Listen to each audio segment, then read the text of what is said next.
إن الحمد لله نحمده ونستعينه ونستغفره ونعوذ بالله من شرور أنفسنا ومن سيئات أعمالنا من يهده الله فلا مضل له ومن يضلل فلا هادي له وأشهد أن لا إله إلا الله وحده لا شريك له وأشهد أن محمدا عبده ورسوله أما بعد. On remercie Allah subhanahu wa ta'ala pour ses biens et ses grâces, tout ce qu'il nous accorde, le maître de l'univers, n'est-ce pas? Et on lui demande de déverser ses grâces et ses bénédictions sur le prophète Mohammed sallallahu alayhi wa sallam, sa famille, ses compagnons et tous ceux qui les ont suivis jusqu'au jour de la rétribution.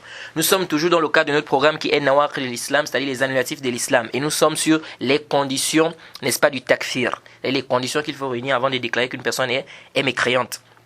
Et on s'est arrêté sur la question de la connaissance. Parce qu'on a dit qu'on devait revenir sur la condition numéro 2 qui était quoi? Qui était la connaissance, n'est-ce pas? Et également parler également de al-uz bil jahl, c'est-à-dire l'excuse par l'ignorance. Et on a déjà commencé à citer quelques preuves. Nous sommes toujours en train de citer les preuves qui montrent que quelqu'un peut tomber dans un acte de kufr akbar et être excusé par son ignorance. Jade, on est en train d'apporter des preuves et en même temps on profite à refuter quelques ambiguïtés que certaines personnes apportent pour justifier injustement que il n'y a pas d'excuse par ignorance, c'est-à-dire ça n'existe pas. Jade. Alors le hadith de Bukhari et Muslim, hadith parmi les preuves, c'est-à-dire parmi les preuves qui montrent que quelqu'un peut, n'est-ce pas, être excusé par l'ignorance, même dans le tawhid, nous avons le hadith de Bukhari et Muslim, le hadith d'Abu Hurayra radiyallahu anhu. Qala inna an-nasa qalu ya Rasulullah hal nara rabbana yawm al-qiyamah. Abu Hurayra radiyallahu anhu, il dit ceci. Il dit, les gens ont demandé au prophète, donc les compagnons du prophète Mohammed sallallahu alayhi wa sallam, ils ont demandé au prophète, est-ce qu'on va voir notre Seigneur Yawm al-Qiyamah? Et le prophète Mohammed sallallahu alayhi wa sallam a dit, innakum tarawnahu kama tarawna hadha al-qamar. Ou kama qala nabi sallallahu alayhi wa sallam. Le prophète a dit quoi? Vous allez voir votre Seigneur comme vous voyez cette lune.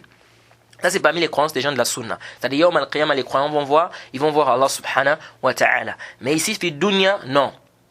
Ici là dans le bas monde non, mais Yawm al-Qiyam on va voir Allah subhanahu wa ta'ala. Sauf que les savants ils ont traité un cas, c'est dans le rêve, parce qu'il y a un hadith qui est venu dans Tirmidhi authentifié par le Cheikh Albani et bien d'autres, et le Cheikh Rabi' il a fait un bon takhrij de ce hadith, hafizahullah, dans son sharh de l'imam al-Barbahari, le sharh sunnah de l'imam al-Barbahari, il a fait quoi? Un bon takhrij, c'est-à-dire un bon bahth sur ce hadith là qui est rapporté par l'imam Tirmidhi.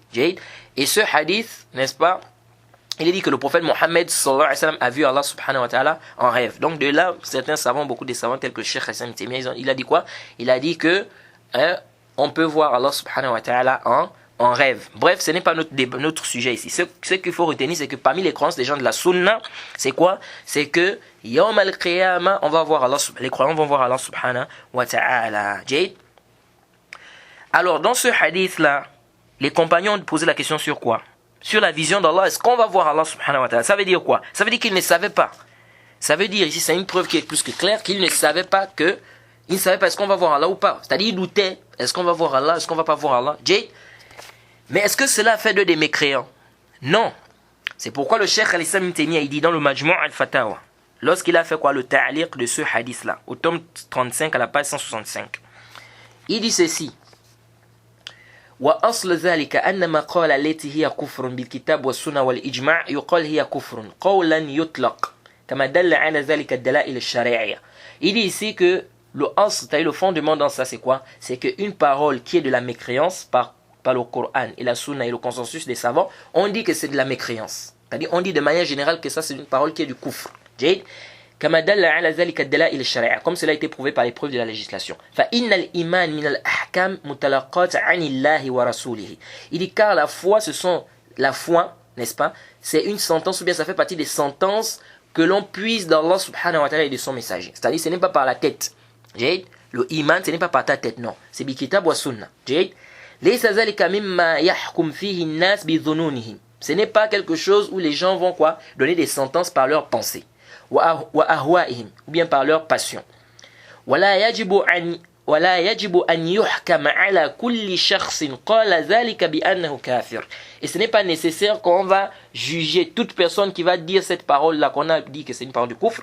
C'est-à-dire toute personne qui va dire c'est est devenu kafir. Il dit non, c'est pas nécessaire. La parole c'est du kufr. Mais est-ce que toute personne qui va prononcer cette parole du kufr on dit qu'il est kafir? Le cheikh dit ici non. Le cheikh Hassan Temia il dit non. Il dit حتى يثبت في حقه الشروط وشروط التكفير. Il dit jusqu'à ce que les conditions du takfir soient réunies sur lui.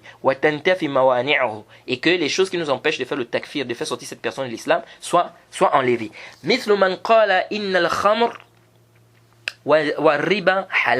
Comme l'exemple de celui qui va dire, par exemple, c'est-à-dire, il prend l'exemple de quelqu'un qui va dire que le vin, et bien le riba, c'est halal. Hein? Du fait qu'il soit nouvellement converti à l'islam. C'est-à-dire, il est rentré à l'islam. Il vient à peine d'entrer à l'islam. Ou le fait qu'il ait grandi, n'est-ce pas, dans un milieu qui est éloigné. Ou bien il a entendu une parole qu'il a rejetée. Qu'il a reniée. Il ne croit pas que ça vient du Coran. Il ne croit pas que ça fait partie des hadiths du prophète Mohammed sallallahu alayhi wa sallam. Kama kana an-nabiy sallallahu alayhi wa sallam, kama kana ba'd as-salaf, pardon. Kama kana ba'd as-salaf yunkir ashya. Il dit comme certains salaf, ils reniaient quoi? Certaines choses. Hatta yathbut 'indahu, jusqu'à ce que ça soit quoi?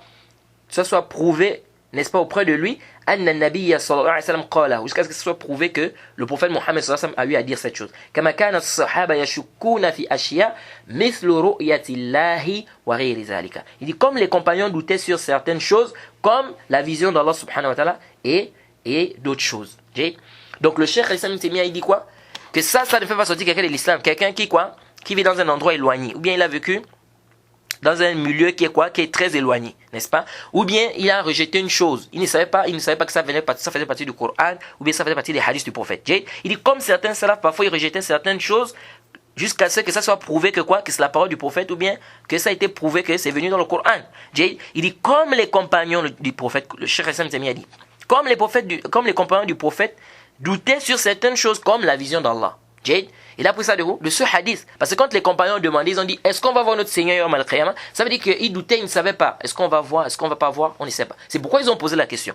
Donc ici, ils doutaient. Mais est-ce qu'avant qu'ils le reçoivent, c'est-à-dire avant que le prophète ne leur dise, n'est-ce pas, que vous allez voir Allah subhanahu wa ta'ala, est-ce qu'ils étaient des mécréants? Parce qu'ils doutaient sur ça, ils ne savaient pas. Non. Donc ça là, c'est plus que clair. Parmi les preuves aussi qui prouvent que quelqu'un peut être excusé par l'ignorance, le hadith de Aïcha, qui est venu rapporter dans le Sahih Muslim. قالت مهما يكتم الناس يعلمه الله نعم. Elle a dit tout ce que les hommes cachent, Allah connaît ça. Le prophète a dit oui. Ce hadith est dans le Sahih Muslim. Le hadith il est long. Je vais vous le résumer. C'est-à-dire le prophète Mohammed sallallahu alayhi wa sallam était en train de dormir avec Aïcha. Il s'est levé pour aller au cimetière de quoi? De Baqi'.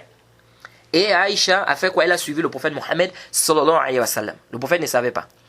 Ensuite, elle est revenue en courant. Quand elle est revenue, le prophète, quand il arrive, il se rend compte que quoi? Qu'elle est essoufflée. Parce que vous savez, quand quelqu'un, n'est-ce pas, il a couru, lorsqu'il va s'arrêter brusquement, ou bien lorsqu'il va s'arrêter, il va être essoufflé. Et vous allez voir sa manière de respirer. C'est-à-dire, il est fatigué. Alors, le prophète a remarqué ça de Aïcha. Il a demandé à Aïcha, mais qu'est-ce qui se passe? Tu as mal ici au niveau de la poitrine, tu as quelque chose ici? Elle a dit, non, il n'y a pas de problème, il n'y a rien. Le prophète a dit quoi? Le prophète a dit, tu vas me dire ce qui se passe, ou bien la révélation va descendre.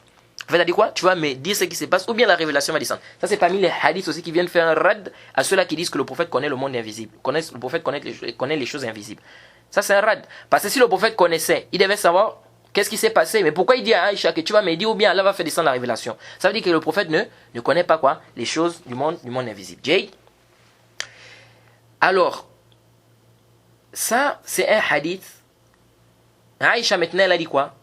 Aïcha a dit au prophète ce qui s'est passé. Elle a dit, je t'ai vu sortir. Je me suis dit que tu partais chez tes autres femmes. C'est pourquoi je t'ai suivi. Et le prophète Mohammed sallallahu alayhi wa sallam a expliqué à Aïcha que quoi? Que, en fait, c'est l'ange qui est venu lui dire d'aller faire quoi? Jibril est venu lui dire d'aller faire des doigts pour ceux qui sont morts là-bas au cimetière. Alors, Aïcha, après, elle a dit quoi? Elle a posé la question, elle a dit, quel que soit ce que les gens cachent, Allah connaît ça. Pourquoi? Parce que le prophète a dit, tu vas me dire, ou bien Allah va faire descendre la révélation.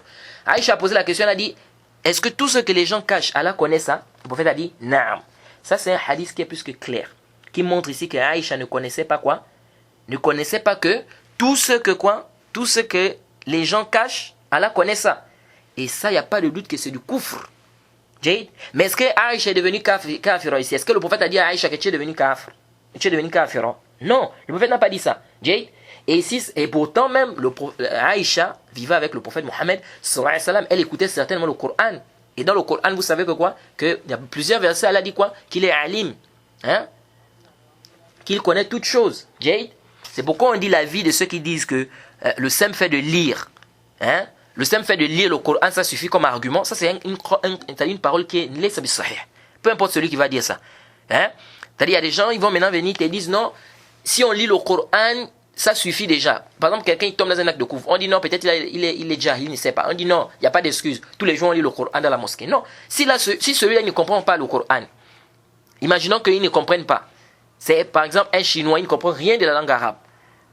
Même si on lit ici là, le Coran du début à la fin, lui il ne comprend pas le sens. Ou même, il peut écouter, mais il ne comprend pas ce que ça veut dire. Il ne sait pas le sens qui est voulu ici. Ou bien même il a une autre, d'ailleurs il interprète ça de sa manière à lui.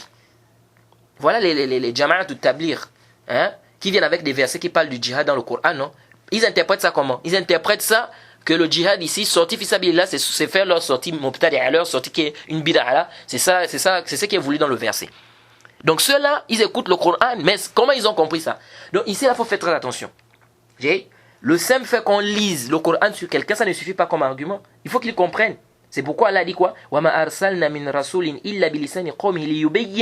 Surat 14, verset 4. Allah dit quoi? Nous n'avons pas envoyé des messagers sauf avec la langue de leur peuple afin qu'ils les éclaircissent. Donc il faut que la personne comprenne. Quelqu'un qui ne comprend rien de la langue arabe, tu cites des versets. Hein? Des versets en arabe. Après tu pars, tu dis non, j'ai fait Iqamatul Hujja. Non, il n'a rien compris. Ça c'est un dalil qui est plus que clair par rapport à cela. Et le Cheikh al-Islam Ibn Taymiyyah par rapport à ce hadith. Donc le fait de douter, c'est-à-dire de douter, est-ce qu'Allah subhanahu wa ta'ala il connaît tout ce que les gens cachent? Douter de ça c'est du kufr. Allah subhanahu wa ta'ala connaît tout ce que les gens cachent. Donc Aïcha ici là, c'est clair qu'elle ne connaissait pas ça. C'est pourquoi le Cheikh al-Islam Ibn Taymiyyah il dit dans le Majmu' al-Fatawa, lorsqu'il a fait le ta'liq de ce hadith, au tome 11 à la page 412, il dit فهذه عائشة أم المؤمنين سألت النبي صلى الله عليه وسلم هل يعلم الله كل ما يكتم الناس فقال لها النبي صلى الله عليه وسلم نعم. Cheikh al-Islam Ibn Taymiyyah il dit Aïcha ici qui est la maman des croyantes. Elle a posé la question au prophète Mohammed sallallahu alayhi wa sallam. Est-ce que tout ce que les gens cachent, Allah connaît ça? Allah subhanahu wa ta'ala lui a dit, le prophète Mohammed sallallahu alayhi wa sallam lui a dit oui. Ça c'est un dalil qui est clair qui montre que le Cheikh al-Islam Ibn Taymiyyah, il voit ici que qui a dit oui ici? C'est le prophète. Pourquoi? Parce qu'il viendra un i'tirad. Il y en a qui disent que non. Qui vous dit ici dans la version de Muslim, on a dit que Aïcha a dit mahma yaktum min nas ya'lamuhu Allah na'am. Que quel que soit ce que les gens cachent, Allah connaît ça? Oui. Ils viennent, ils te disent quoi? Ils te disent que qui vous dit que le oui là c'est le prophète qui a dit ça? Ça peut être Aïcha qui a eu à dire ça. C'est pourquoi vous allez voir même certains savants ils ont dit ça. Ils ont dit que c'est Aïcha qui a eu à dire. C'est-à-dire Aïcha a posé la question et elle-même elle a dit oui. Mais ça c'est un dalil qui montre que quoi? Que Cheikh al-Islam Ibn Taymiyyah il n'est pas de cet avis. Cheikh al-Islam Ibn Taymiyyah voit que c'est le prophète qui a dit oui. Et ça c'est l'avis qui est juste. Ça c'est l'avis qui est juste parce que quand on regarde le contexte du hadith, on peut pas comprendre ici que c'est. Ici on dit mahma yaktum min nas ya'lamuhu Allah na'am. Tout ce que les gens cachent, Allah connaît ça? Oui. C'est-à-dire, le contexte du hadith ne nous prouve pas ici que c'est Aïcha. C'est-à-dire, elle pose la question et puis même elle dit oui. Non. Ici, là, c'est Aïcha a posé la question et c'est le prophète Mohammed sallallahu alayhi wa sallam qui a répondu, qui a dit quoi? Qui a dit oui. Le Cheikh al-Islam Ibn Taymiyyah continue avant de venir. Par exemple, on va faire un rad. Parce qu'il y a d'autres qui viennent, qui amènent une autre parole ici concernant ce hadith en disant qu'il n'y a aucun texte qui est venu. Là où on dit que le prophète a dit quoi? Là où on dit que le prophète a dit oui. On va revenir sur ça. Cheikh al-Islam continue, il dit وَهَذَا يَدُلُّ عَلَى أَنَّهَا لَمْ تَكُنْ تَعْلَمْ ذَلِكَ. Il dit ça prouve que Aïcha ne connaissait pas cela. وَلَمْ تَكُنْ قَبْلَ مَعْرِفَتِهَا بِأَنَّ اللَّهَ عَالِمٌ بِكُلِّ شَيْءٍ يَكْتُمُهُ النَّاسُ كَافِرًا. Il dit avant qu'elle ne connaisse ça, elle n'était pas quoi? Elle n'était pas mécréante. وَإِنْ كَانَ إِقْرَارٌ بِذَلِكَ بَعْدَ قِيَامِ الْحُجَّةِ مِنْ أُصُولِ الْإِيمَانِ. Même si le fait ici de quoi? De reconnaître ça ou de corroborer cela après que l'argument soit levé, ça fait partie de quoi? Les fondements de la foi. Et il dit il dit le fait de renier, n'est-ce pas, la science d'Allah subhanahu wa ta'ala sur toute chose, c'est comme renier sa puissance. Alors, ici là le Cheikh al-Islam Ibn Taymiyyah dit quoi? Il dit ça prouve que Aïcha ne connaissait pas, elle n'était pas mécréante avant de connaître ça. Donc ici quelqu'un peut ignorer quelque chose. Même si ça fait partie des fondements de l'islam, c'est-à-dire les usul de iman, les fondements du tawhid, et sans que la personne ne soit mécréante. Comme Aïcha, si elle ne connaissait pas ça, mais est-ce qu'elle était mécréante parce qu'elle ne connaissait pas ça? Non.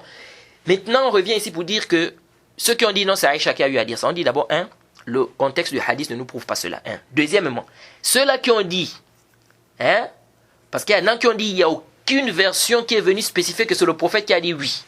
Nous disons, ça c'est le jahl, c'est l'ignorance. Il y a une riwaya qui est venue dans le Musnad d'Imam Ahmed. Hadith numéro 520 845. Qala Nabi sallallahu alayhi wa sallam, na'am. Que le prophète a dit oui. C'est-à-dire Aïcha a posé la question. Tout ce que les gens cachent, Allah connaît ça, le prophète a dit oui. Dans la version de Nasaï, le hadith numéro 3963, dans le bab de Rayra, Qala Nabi sallallahu alayhi wa sallam, na'am. Le prophète a dit oui. Donc ça prouve que ici, qui a dit ici? Le prophète. Après, vous voyez des ignorants qui viennent dire il n'y a aucune version du hadith où on a dit que le prophète a dit. Ça c'est le jahl. Maintenant, on peut débattre sur l'authenticité de ces versions-là. Ça, c'est un autre débat là-bas. Mais de venir dire qu'il n'y a aucune version qui a dit que le prophète a dit, aucune version qui a cité que le prophète, ça, c'est le jahl. Ça, c'est vraiment le jahl. Donc, ça, c'est quelques preuves concernant l'excuse par l'ignorance et également quelques répliques à ceux-là qui rejettent les arguments que nous avons cités là. Nous allons maintenant voir les ambiguïtés qu'apportent ceux-là qui ne voient pas l'excuse par ignorance de manière absolue. Parmi les gens qui font le takfir n'importe comment. Et je vais vous ramener les paroles des savants sur l'excuse par l'ignorance et conclure par le bob dans cette mas'ala. C'est le critère. Qu'est-ce qu'on doit retenir? Est-ce que c'est toute ignorance qui est acceptée, oui ou non? Et par la suite, nous allons rentrer dans l'explication du livre. Alors, première ambiguïté, parce qu'ils apportent des ambiguïtés. Première ambiguïté qu'ils apportent. Ils disent qu'Allah subhanahu wa ta'ala dit وَإِنْ أَحَدٌ مِنَ الْمُشْرِكِينَ إِسْتَجَارَكَ فَأَجِرْهُ حَتَّى يَسْمَعْ كَلَامَ اللَّهِ ثُمَّ أَبْلِغْهُ مَأْمَنَهُ ذَلِكَ بِأَنَّهُمْ قَوْمٌ لَا يَعْلَمُونَ. Ça, c'est dans la sourate 9 au verset 6. Il dit ceci, car Allah a dit, si l'un des associateurs te demande asile, il faut lui accorder asile. Jusqu'à ce qu'il écoute la parole d'Allah. Puis fais-le parvenir à son lieu de sécurité. Zalika, c'est-à-dire fait parvenir quoi? Kalamullah ici. Il dit Zalika bi annahum. Pardon, j'ai dit même Kalamullah, c'est-à-dire fais-le parvenir, c'est-à-dire cet associateur-là, à son lieu de sécurité. Zalika bi annahum qawmun la ya'lamun. Parce que c'est un peuple qui ne connaît pas. Quel est l'aspect argumentatif? L'aspect argumentatif ici. Ils disent, écoutez, Allah a dit si un des associateurs te demande asile, Allah les a appelés associateurs. Et pourtant ils ne connaissent pas. Parce qu'à la fin, Allah dit Allah a dit parce que c'est un peuple qui ne connaissent pas. Et c'est un peuple qui ne connaît pas. Donc ici, là, ils ne connaissent pas. Mais malgré ça, Allah les a appelés associateurs. Ça veut dire que quelqu'un peut être kafir même s'il ne connaît pas. Et ils disent que le prophète a dit dans le Sahih Muslim, le hadith d'Abu Huraira, قال رسول الله والذي نفس محمد بيده لا يسمع بي أحد من هذه الأمة يهودي ولا نصراني ثم يموت ولم يؤمن بالذي أرسلت به إلا كان من أصحاب النار. Sahih Muslim. Ils disent que le prophète a dit, par celui qui détient mon âme dans sa main, il n'y a pas une personne de cette communauté qui va écouter, qui va entendre parler de moi, qu'il soit juif ou chrétien. Puis il meurt sans croire à ce à quoi on m'a envoyé, sans qu'il ne fasse partie des gens de l'enfer. Ils ont dit, écoutez, Allah les a appelés juifs et chrétiens avant même qu'ils n'entendent le message. Nous disons, كل هذا الاستدلال باطل أو باطل. C'est un istidlal qui est nul. Pourquoi? Parce que nous disons le verset et le hadith c'est kharij mahal niza'. C'est-à-dire c'est HS, c'est hors sujet. Pourquoi c'est hors sujet? Nous parlons d'un mécréant à la base ou bien nous parlons d'un musulman à la base mais qui est tombé dans un acte de koufr. Ici on est en train de parler d'un musulman qui est tombé dans un acte de koufr là.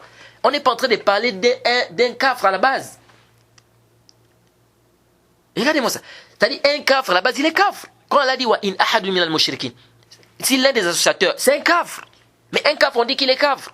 Et ici, quand on est en train de parler de l'excuse par ignorance, cette question-là, c'est sur quoi? Un kafr, il est kafr. Parce que, pourquoi on amène ça comme alors, c'est quoi? C'est parmi les mawani'. Les mawani' de quoi? Les mawani' du takfir. Ça fait partie des choses qui empêchent qu'on dise que quelqu'un est kafir. Mais quelqu'un qui est déjà kafir à la base, on dit déjà qu'il est kafir. Qu'est-ce que tu veux encore qu'on apporte? C'est-à-dire, tu veux encore quel genre de biljahl? C'est-à-dire, quelqu'un maintenant, il est mécréant, un juif ou un chrétien. Il n'est jamais rentré dans l'islam. C'est un kafir. Lui, on dit qu'il est kafir. On spécifie, on cite son nom. S'il s'appelle Marc, on dit Marc est kafir. S'il s'appelle Jean, on dit Jean est kafir. Parce qu'il n'est pas musulman. Il n'est pas rentré dans l'islam. On ne peut pas l'appeler musulman. Parce que soit tu es musulman, soit tu es kafir. Ça, c'est un kafr à la base. Donc ici, là, ça c'est HS. Quand Allah dit, ça c'est un kafr à la base, il est kafr. Quel problème? Même si Allah dit après que c'est un peuple qui ne connaissent pas. Ici, on n'a pas ici, c'est-à-dire qu'ils connaissent ou qu'ils ne connaissent pas, C'est pas notre problème. Ici, on sait qu'il est kafir à la base. Il n'est jamais rentré dans l'islam. Ici, la mas'ala de Uz bil Jahl, on est en train de parler de quelqu'un qui est quoi?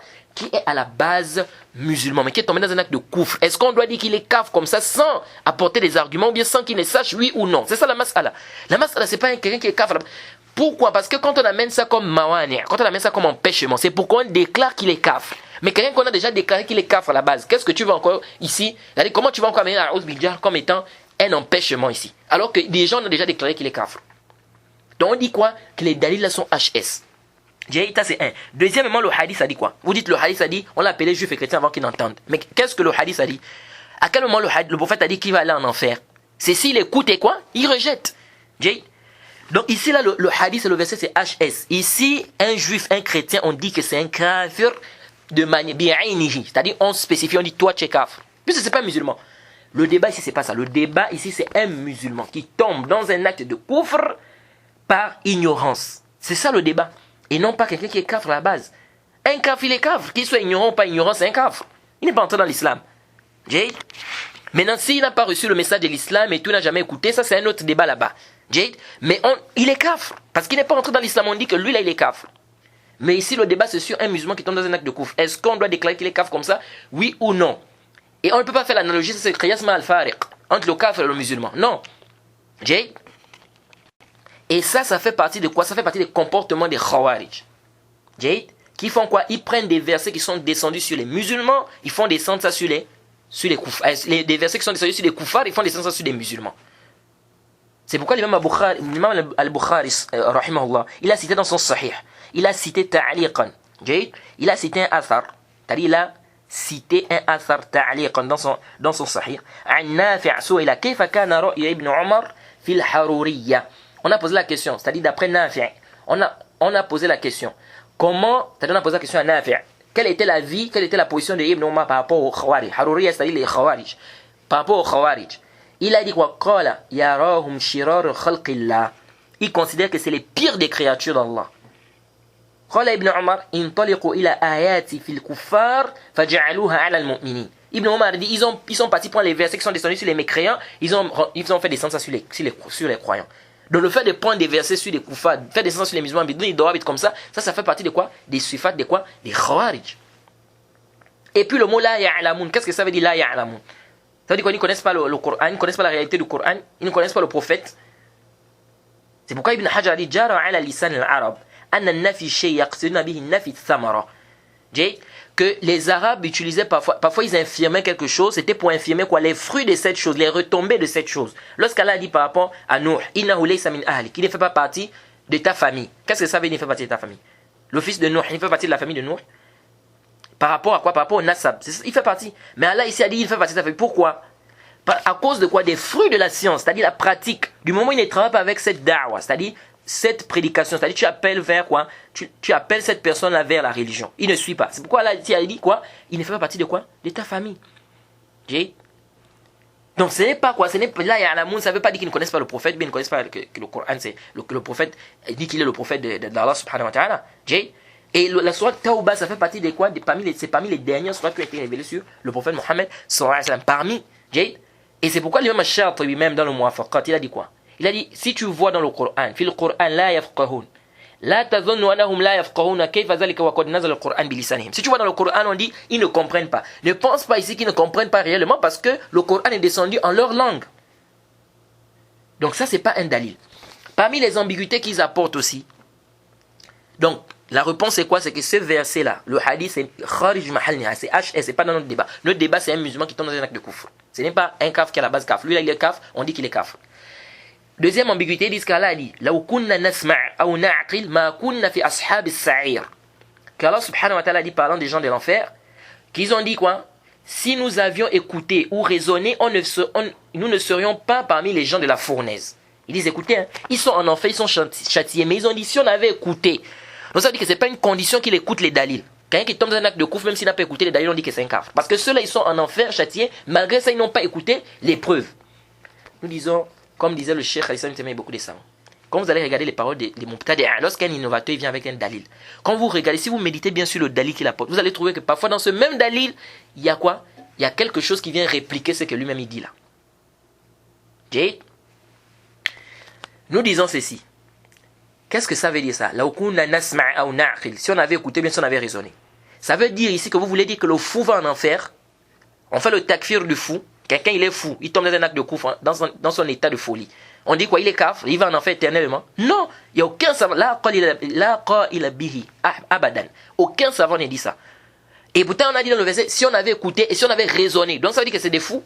Parce qu'ils n'ont pas raisonné. Donc c'est des fous alors. Donc dites aussi que le fou va en enfer, il faut dire ça. C'est pourquoi Ibn Qayyim, rahimahullah, il a rappelé dans son livre Bada'i al-Fawaid. Il dit fi'l sama'. Fi'l sama' yurad bihi arba'at ma'ani. C'est-à-dire, on veut arba'at ma'ani. C'est-à-dire, il dit le mot sama', entendre ou bien écouter là. On veut par là 4 sens. Ça 4 sens. Sama' idrak. C'est-à-dire la perception ici. J'ai exemple, quelqu'un il entend des voix. Mais il ne saisit pas bien ce que les gens sont en train de dire. Mais il entend quoi? Il y a des voix là. Il sait qu'il y a des gens qui sont en train de parler quelque part. Mais il n'entend pas bien ce qu'ils sont en train de dire. Ici on dit quoi? On parle de sama' en arabe. Jade. Nous avons aussi sama' avec la compréhension. C'est-à-dire il écoute, n'est-ce pas? Ou bien il entend les voix. Et en même temps il comprend ce que tu dis. Donc il écoute ce que tu es en train de dire. Jade. Nous avons sama' al-ijaba. C'est-à-dire il entend, c'est-à-dire qu'il a répondu. Il a répondu à ce que quoi? Comme on dit, Sami'a Allahu liman hamida. Allah subhanahu wa ta'ala entend celui qui le loue. Entend, c'est-à-dire quoi? Allah répond à celui qui le loue. Ensuite, on a Sami'a al-qaboul wa l'inqiyad. C'est-à-dire, la personne a écouté, c'est-à-dire qu'il a mis en application. Et c'est de ce Sami'a dont il est question dans le verset. Subhanallah. Lorsque tu dis maintenant à ton enfant, tu dis à ton enfant, toi on te parle tous les jours, tu n'entends pas. Ou bien toi on te parle tous les jours, tu n'écoutes pas. Quand tu dis ça à ton enfant, qu'est-ce que tu veux dire par là? C'est-à-dire, il n'a pas écouté ta parole. Hein? Il est sourd? Non, il a écouté. Il a entendu même. Ici, là, le problème, c'est quoi? Quand tu dis à l'enfant, on te parle tous les jours, tu n'écoutes pas bien, on te parle tous les jours, tu n'entends pas. C'est-à-dire qu'on te parle tous les jours, tu ne mets pas en application. Donc ici, là, quand ils ont dit, c'est-à-dire, si on avait écouté, c'est-à-dire, si on avait mis en application, ce n'est pas ici écouter, ça veut dire que quoi? Ils n'ont pas écouté l'argument. Non, c'est pas ça. Ça, c'est le jahl. C'est pourquoi Allah a dit quoi dans la sourate 8 au verset 21? Allah a dit quoi? Ne soyez pas comme ceux-là qui ont dit on a entendu alors qu'ils n'ont pas entendu. On a écouté alors qu'ils n'ont pas écouté. Ça veut dire quoi? On a écouté alors qu'ils n'ont pas écouté. Allah a dit ne soyez pas comme ceux-là qui ont dit quoi? On a entendu alors qu'ils n'entendent pas. Ça veut dire quoi ça? C'est-à-dire qu'ils n'ont pas compris ce qu'on a dit. Non, c'est-à-dire qu'ils n'ont pas mis en application. Donc ça c'est quoi? Ça c'est pas un dalil qui vient justifier ici que une personne peut être kafir même s'il n'a pas écouté les dalils. Non, haza qawlun batil. Parmi les ambiguïtés qu'il ramène, il dit c'est venu dans le Sahih Muslim. Le hadith où le prophète Mohammed sallallahu alayhi wa sallam lui a posé la question sur son papa. Quelqu'un, un compagnon est venu lui a demandé au prophète Aïna Abi, c'est le hadith de Anas si je ne m'abuse. On a demandé au prophète Aïna Abi. Quelqu'un a demandé au prophète où est mon papa? Le prophète a dit Inna Abi wa abaka finnar. Le prophète a dit mon papa et ton papa sont en enfer. Ils disent quoi ici, le wajh de Dalala? Ils disent regardez, le prophète a dit mon papa et ton papa sont en enfer. Ils sont en enfer et pourtant le papa du prophète est mort avant que le prophète ne devienne prophète. Le prophète n'avait même pas encore reçu la révélation. Le papa du prophète est mort. Le prophète est encore petit. Donc ils ont dit, ça veut dire quoi ici? Ça veut dire ici qu'une personne peut sortir de l'islam même s'il n'a pas reçu quoi? Même s'il n'a pas reçu l'argument. Ils disent, haza qawlun batil. Qawlun batil. L'imam Nawawi, qu'est-ce qu'il a dit? Parce qu'ils disent que les gens de Fatra, c'est-à-dire les gens de Fatra, sont des gens qui ont vécu dans une période où ils n'ont pas reçu des messagers. Hein? N'est-ce pas? C'est-à-dire il y a eu un prophète, les prophètes qui sont passés, eux ils ont vécu dans... Et il y a un prophète peut-être qui va arriver, mais eux ils ont vécu dans une période... Pendant la période où ils ont vécu là, il n'y avait pas de quoi? Ils n'ont pas reçu des messagers. Ils disent les gens là, c'est des gens ignorants. Malgré ça, ils sont partis en enfer. L'imam Nawawi dans le Sharh de Sahih Muslim, lorsqu'il a fait le ta'aliq, lorsqu'il a fait des annotations par rapport à ce hadith, qu'est-ce qu'il a dit?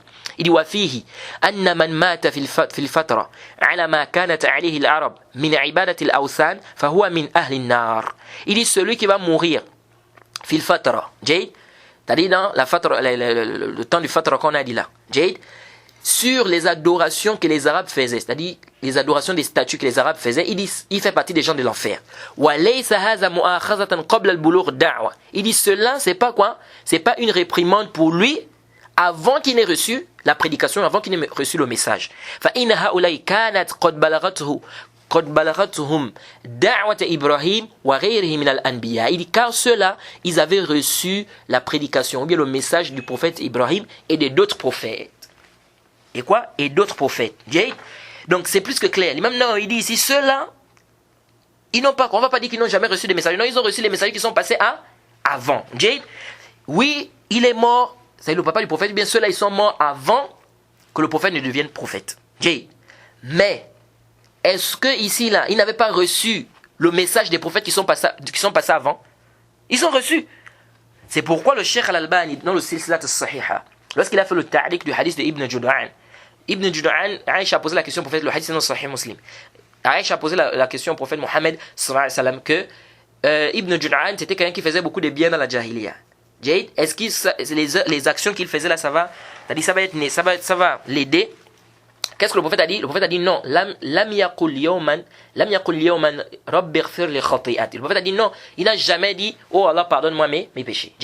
Le Cheikh Al-Albani, quand il a fait le ta'liq de ce hadith, il dit وفيه دليل أيضا على أن أهل الجاهلية الذين ماتوا قبل البعثة المحمدية ليسوا من أهل الفترة الذين لم تبلغهم دعوة الرسول إذ لو كانوا كذلك لم يستحق ابن جدعان العذاب ولما حبط عمله الصالح. سبحان الله, الله أكبر. Regardez le Cheikh Al-Albani, le fahm qu'il a eu de ce hadith. Cheikh Al-Albani dit quoi? Il dit ça, le hadith, ça c'est une preuve que les gens qui ont vécu dans la Jahiliya, avant le message de l'islam, et qui sont morts, avant que le prophète ne reçoive la révélation, ils ne font pas partie des gens de la fitra, ceux-là qui n'ont pas reçu le message du prophète, ou bien des prophètes. Parce que si c'était le cas, ils ne devaient pas mériter le châtiment et ces bonnes actions ne devaient pas être annulées. Ça c'est très important ce que le Cheikh Al-Albani a dit ici. Ça veut dire quoi ici? Le Cheikh Al-Albani il dit quoi? Il dit si réellement il n'avait pas reçu de message, il ne devait pas mériter quoi le châtiment, ses œuvres ne devaient pas être annulées. Pourquoi? Intabihu. Allah subhanahu wa ta'ala dit dans le Coran on ne châtie pas un peuple avant de lui avoir envoyé un messager. Ça veut dire que si le prophète nous informe que quelqu'un est châtié en enfer, c'est un dalil qu'il a reçu quoi? Il a reçu le message. Pourquoi c'est un dalil? Parce que Allah dit qu'il ne châtie pas un peuple sans lui avoir envoyé quoi? Un messager. C'est plus que clair. Donc si le prophète dit que son papa est en enfer, c'est plus que clair. Même si ici là il est mort avant que le prophète ne devienne prophète, ça veut dire qu'il a reçu le message des prophètes qui sont passés avant. Parce que s'il n'avait pas reçu, c'est de ne pas être châtié. Plus qu'Allah a dit on ne châtie pas un peuple sans lui avoir envoyé un messager. C'est-à-dire que si il est châtié, si le prophète nous informe qu'il est châtié, ou bien Allah nous informe que telle personne est châtiée avant que le prophète même ne reçoive la révélation, ça veut dire qu'il a reçu le message. Qu'il a reçu, il y a un prophète qui est venu, c'est-à-dire il a reçu le message du prophète. Même si ce n'est pas notre prophète Mohammed sallallahu alayhi wa sallam. Donc quand le prophète Mohammed sallallahu alayhi wa sallam dit que son papa en enfer, ça ne doit pas causer des problèmes aux gens. Parce qu'il y a des gens qui s'embrouillent. Ils disent non mais comment le papa du prophète va être en enfer alors qu'il est mort avant que le prophète ne reçoive la révélation? Non. Parce qu'il y a même certains savants qui sont malades à dire ça, que le papa du prophète n'est pas en enfer. Mais ça c'est une parole qui n'est pas sahih. Le papa du prophète en enfer, le prophète était clair. Il dit mon papa et ton papa sont en enfer. Ils sont en enfer, toi tu viens tu dis non. Non, ils sont en enfer. Et maintenant ici, ils sont en enfer, toi tu viens tu dis non mais comment c'est fait-il que le papa du prophète est en enfer? Parce qu'il y a quelqu'un, un vieux, une fois, il dit, quelqu'un qui rapporte ça, il dit que quelqu'un une fois il dit quoi le papa du prophète en enfer? Il dit si le papa du prophète en enfer, mais mon papa il va aller où? Ce n'est pas un problème de ton papa ou bien mon papa, non, c'est un problème de nusus, des dalil. Ici le prophète a dit que son papa est en enfer, on dit qu'il est en enfer. Et c'est pas un dalil qui montre que quoi? Parce que quelqu'un peut venir dire non mais comment il en fait alors que le prophète est devenu prophète après que son papa soit mort? On dit non, c'est pas là-bas le problème. S'il est en enfer, c'est qu'il a reçu le message, il n'a pas suivi le message. Il a rejeté le message. Parce que s'il n'avait pas rejeté le message des prophètes qui sont passés avant, il ne devait pas être châtié. Parce qu'Allah a dit quoi? On ne châtie pas un peuple sans lui avoir envoyé un messager. Donc ça veut dire que s'il est châtié, c'est qu'il a reçu le messager. Ou bien il a reçu le message du messager. C'est plus que clair. Jade. Donc le Coran est plus que clair là-dessus. Donc c'est pourquoi le Cheikh Al-Albani a dit que si c'était qu'il n'avait pas reçu le prophète ou bien le message, il ne devait pas mériter quoi? Le châtiment. Ses œuvres ne devaient pas être quoi? Ne devaient pas être annulées. Parmi les choses aussi que les gens ramènent, et ça c'est Abdurrahman Shakir, cet homme-là qui fait le takfir n'importe comment, il dit celui qui tombe dans le shirk, hein, il n'a pas d'excuse. Même s'il est quoi? Même s'il est ignorant. Le dalil, il dit qu'Allah dit dans le Coran, innama tawba ala Allahi lillezina ya'maluna su'a bi jahala. Il dit qu'Allah subhanahu wa ta'ala dit que le repentir auprès d'Allah, c'est pour ceux-là qui font des péchés par ignorance. Ceux-là qui font des péchés par ignorance. Wajh dalala, l'aspect argumentatif. Et ça c'est le jahl mahd. Ça c'est vraiment la pure ignorance. Le Wajh istidlal, il dit quoi? Il dit pourquoi Allah subhanahu wa ta'ala dit que le repentir auprès d'Allah c'est pour ceux-là qui font des péchés par ignorance. Donc ça veut dire quoi? Ça veut dire que celui qui fait le péché par ignorance, n'est-ce pas? Il est tenu rigueur pour ça. Pourquoi? Parce que sinon Allah n'avait pas dit le tawbah. Sinon il se répand pourquoi? Quelqu'un qui fait un péché par ignorance, si c'était que, c'est-à-dire le fait qu'il ait fait le péché là par ignorance, il n'est pas tenu rigueur pour ça. Jade, pourquoi alors Allah parle du tawbah ici? Pourquoi il se répand? Il ne doit pas se repentir puisqu'il a fait ça par ignorance, il n'y a pas de problème. Jade, du moment où il se répand, ça veut dire que quelqu'un peut tomber dans un péché par ignorance, mais il a le péché. Donc si quelqu'un tombe dans un acte de couvre par ignorance, on dit ici qu'il est kafir, même s'il est ignorant. Nous disons, هذا الكلام ليس بالصحيح البتة. لماذا؟ انتبهوا. Attention ici, cette parole-là n'est pas juste. Ça c'est comme je disais, le jahl mahd. Cheikh al-Islam Ibn Taymiyyah, il dit quoi dans le Iqtida Sirat al-Mustaqim, li mukhalafati ashab al-jahim, au tome 1 à la page 256. C'est pourquoi ces gens-là, comme on vous dit, ils ne connaissent rien dans la religion que ça. Al-Uz bil jahl, al-Uz bil jahl, al-Uz bil jahl, al-Uz bil jahl. L'excuse par ignorance, l'excuse, il n'y a pas d'excuse par ignorance, il n'y a pas d'excuse par ignorance. C'est tout ce qu'il connaît. Les choses de sa religion, il est ignorant. Les masaïs dans les sufats, dans Tawhid uluhiyya, tu lui posais la question sur beaucoup de choses de la prière, les ablutions, même tout ça, il est nul. Tout ce qu'il connaît, al-Uz bil jahl, al-Uz bil jahl. Le Cheikh al-Islam Ibn Taymiyyah dit فإن الجاهلية فإن كانت في أصل صفة ولكنه غلب على استعمال حتى صار اسما. جيد. Il dit al-Jahiliya, جيد, c'est un attribut, même si l'origine c'est un attribut, il dit ici que ça a été utilisé, plus ça a été utilisé, c'est devenu quoi? Un nom. جيد. ومعناه قريب من معنى المصدر. C'est-à-dire que son sens c'est proche de quoi? Du sens du masdar. Masdar c'est-à-dire l'origine du mot. جيد. فتقول طائفة, c'est-à-dire un groupe disent jahiliya. Ils disent quoi? La jahiliya. Wa shi'run jahili, c'est-à-dire un poème qui est quoi? Qui fait partie de la jahili. La jahiliya, c'est quoi? C'est quoi avant, tout ce qu'il y a avant quoi? Avant qu'on envoie le prophète Mohammed sallallahu alayhi wa sallam. C'est-à-dire avant la venue du prophète Mohammed sallallahu alayhi wa sallam. Le temps là, on appelle ça quoi? Il n'y avait pas de prophète là, on appelle ça la jahiliya. Wa dhalika nisba ila al-jahl. Et ça, on attribue ça à quoi? C'est-à-dire c'est on affilie ça à l'ignorance, al-jahl. Même l'ignorance, hein, ces gens-là, les gens qui parlent, tu vas lui demander que ça veut dire quoi même d'abord le jahl, fiddin. Dans la législation, c'est quoi l'ignorance même? Peut-être il ne connaît même pas. Mais il est là, le Cheikh al-Islam Ibn Taymiyyah, il dit, nisba ila al-jahl, c'est-à-dire on fait une filiation à ça, quoi? À l'ignorance. Allazi huwa adam al-ilm. Qui est quoi? Qui est le manque de science. Ou adam ittiba' al-ilm. Ou bien le fait de ne pas suivre la science. Faites attention. Qu'est-ce que le Cheikh al-Islam Taymiyyah dit? Il dit ici quoi? L'ignorance c'est quoi? C'est le manque de science. Ou bien le fait de ne pas suivre la science. Donc l'ignorance c'est pas seulement le manque de science. Mais c'est aussi le fait de ne pas suivre la science. C'est-à-dire, il y a la science ici, mais tu refuses de suivre ça. C'est le jahl. C'est aussi l'ignorance. Après il dit, فَإِنَّمَا مَنْ لَمْ يَعْلَمَ الْحَقِّ فَهُوَ جَاهِلٌ جَهْلًا بَسِيطًا. Il dit, celui qui ne connaît pas la vérité, c'est un ignorant, il a une petite ignorance. Celui qui ne connaît pas quoi? La vérité, il est ignorant. Alors s'il croit le contraire de ça, c'est un ignorant. D'une ignorance qui est plus grave que la première, qui est grave par rapport à la première. Il dit s'il dit le contraire de la vérité, mais il connaît la vérité, ou bien il ne connaît pas, il dit فهو جاهل. Il est toujours ignorant. Comme Allah Ta'ala. Ensuite, il a cité des versets. Parmi les versets qu'il a cités, le verset là ici, où Allah Subhanahu wa Ta'ala dit quoi? Que le tawbah, n'est-ce pas? Innama tawbah, hein? Que le tawbah ici, c'est pour qui? C'est pour ceux-là qui font des péchés par ignorance. Innama tawbatu ala Allah, il est lezina ya'maluna su'a bi jahala. Jade. Il a, parmi les versets qu'il a cités, il a cité quoi? Il a cité ce verset là. Jade. Donc ici, là, on dit quoi? On dit que la science, c'est le manque de science, l'ignorance, pardon, c'est le manque de science ou bien le fait de ne pas suivre de ne pas suivre la science. Jade. Et c'est ce qui est voulu par le verset ici. Quand on a dit le repentir est réservé à ceux-là qui font des péchés par ignorance, c'est-à-dire qu'ils ont fait le péché, ils connaissent, mais ils n'ont pas suivi la connaissance. Ça c'est le jahl, c'est l'ignorance.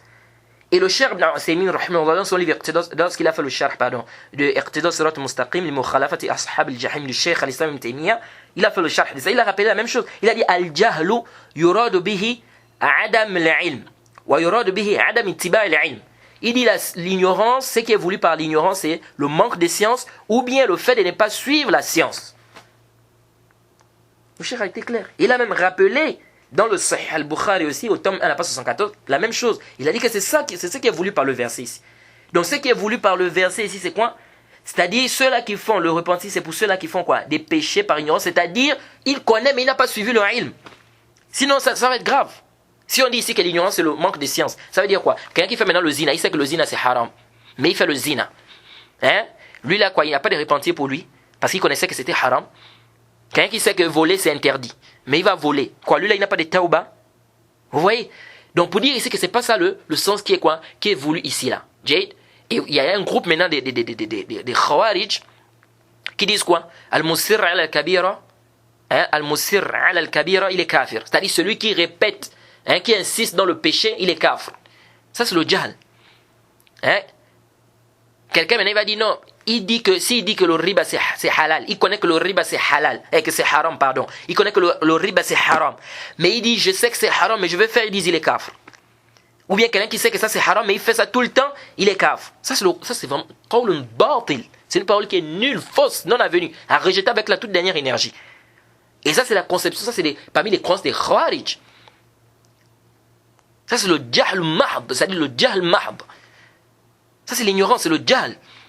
Le hadith qui est venu dans le Sahih al-Bukhari du compagnon qui s'appelait Abdullah ibn Himar, qui buvait le vin. À chaque fois là, mais on ne faisait que le fouetter.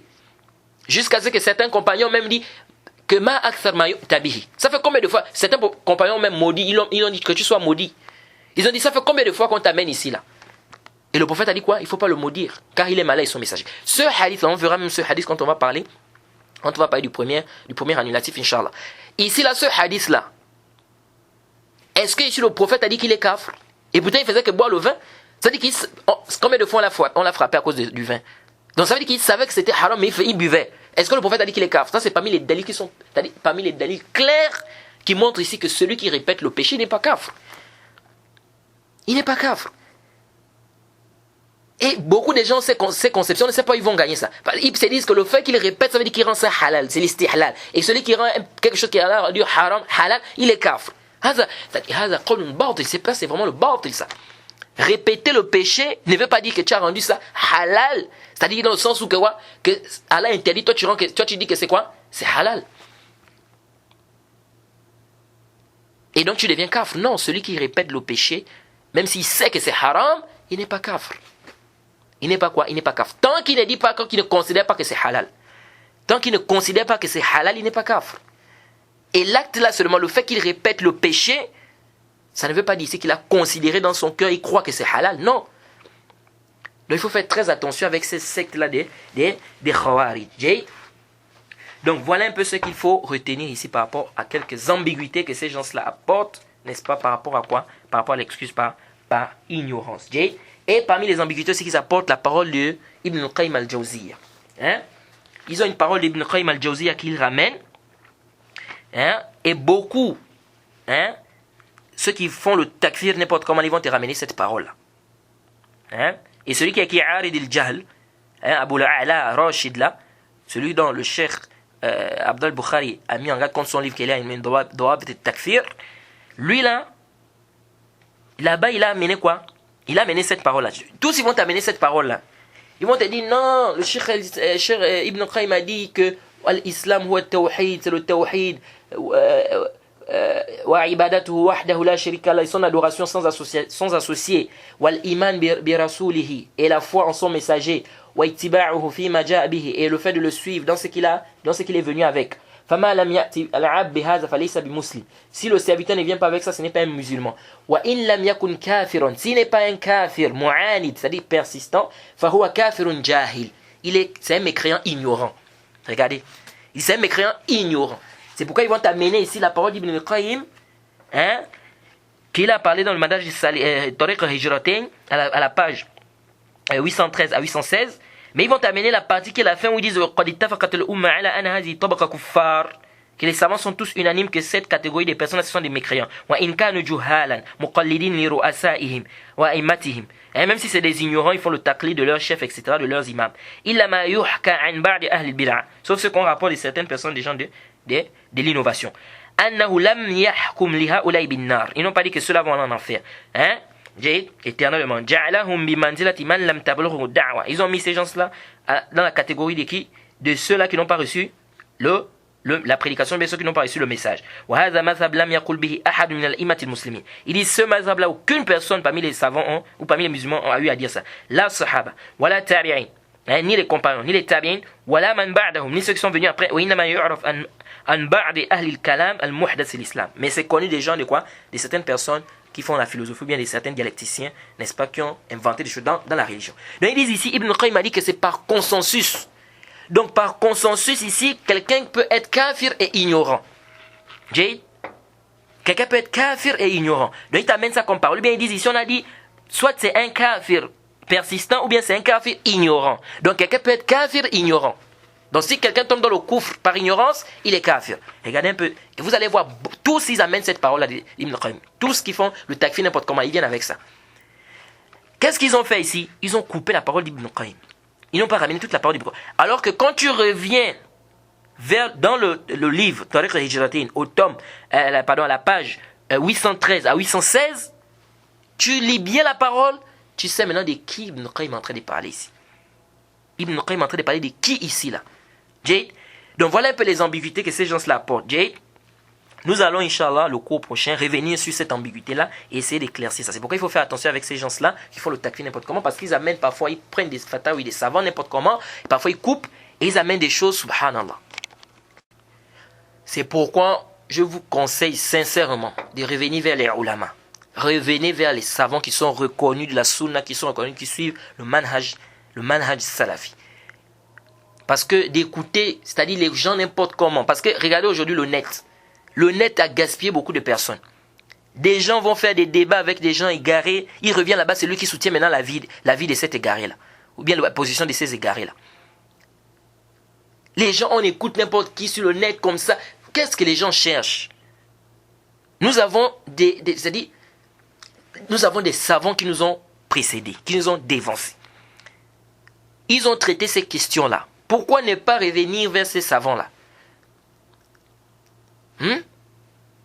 C'est pourquoi il faut faire attention. C'est pourquoi, vers la fin, quand on va terminer ce mabahas-là, je vais vous ramener des fatawas des savants qui sont plus que, c'est-à-dire des fatawas qui sont plus que clairs sur la question de quoi? L'excuse par l'ignorance. Donc vraiment, faites très attention, n'est-ce pas, aux gens qui viennent n'importe comment apporter des paroles des savants, soi-disant tel est kafr, ou bien le koufr, ou bien mourji, comme ça, etc. Parce que là, maintenant, on vit une fitna terrible. On vit quoi? Une fitna terrible. Les gens comprennent mal les masaïl, les gens comprennent mal, c'est-à-dire qu'on prend des paroles des savants, ou est-ce qu'ils font ça par exprès? Parce que quand tu viens avec la parole des savants comme ça, tu coupes. Et attention, quand tu vas amener la parole du savant, tu peux ne pas tout amener de la parole du savant, mais ce n'est pas là-bas le problème. C'est que la chose que tu ne vas pas citer là, si cette chose, on a besoin de ça pour comprendre le sens, c'est-à-dire le sens qui est voulu ici, pour la parole du savant ou du cheikh, ici il faut ramener ça. Il faut ramener ça. Donc tu vas prendre la parole d'un savant, tu laisses là où ça, il a bien détaillé la question, ou bien tu laisses un mot, ou bien tu laisses une phrase, ou bien tu laisses quelque chose qui fait comprendre, c'est-à-dire qui nous donne tout le sens même de la parole du savant. Toi, tu laisses ça, tu viens prendre une petite parole, en bas, tu coupes et puis tu balances aux gens. Non. Ibn Qayyim a dit ici que soit il est quoi? Kafir mu'anid ou bien kafir jahin, comme vous dites. Qu'est-ce que ça veut dire ici? Ça veut dire quoi? Il faut faire très attention. Donc ici, là, on dit aux frères vraiment de faire très attention et de ne pas s'évader, n'est-ce pas? De revenir aux savants, n'est-ce pas? Lorsqu'il y a des questions un peu, comme des questions compliquées de ce genre, il faut retourner aux savants. Appeler les savants, n'est-ce pas? Et revenez vers les savants qui sont reconnus, n'est-ce pas? Les savants de la sunna. Jade, on s'arrête ici et on demande qu'Allah nous guide et qui nous maintiennent sur la voie, n'est-ce pas, et qui ne nous égare pas. Wa subhanaka lahumma bihamdik wa ashhadu an la ilaha illa anta astaghfiruka wa atubu ilayk.